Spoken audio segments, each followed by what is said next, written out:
শাপলা চত্বরের ঘটনাটা, প্রথম কথা এটা মনে রাখা দরকার, আমরা নিশ্চয়ই কোনো হত্যাকাণ্ডের পক্ষে থাকবো না, কিন্তু এটা মনে রাখা দরকার, এইটা এখনকার প্রজন্ম অনেকে কিন্তু এটা জানে না যে ওই সময় কি ভয়াবহ ঘটনা ঘটতে চেয়েছিল বাংলাদেশে।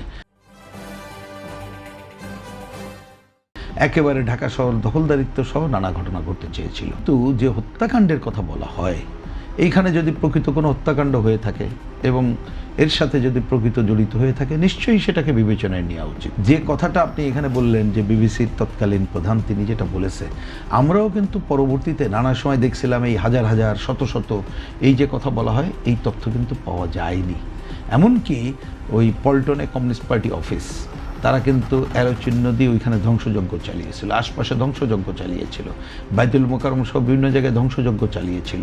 তো এখন এই জায়গাগুলো তো হচ্ছে টোটালিটিতে দেখতে হবে।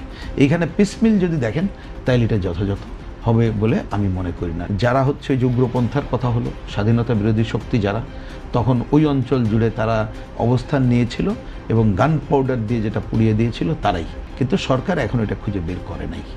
আগের সরকারও করে নাই, মাঝের সরকারও করে নাই, এখনও করে নাই। পরিস্থিতি উল্টে গেছে বলে আমি খালি বিরোধিতার জন্যই করলাম, সেইটা যথাযথ হবে না।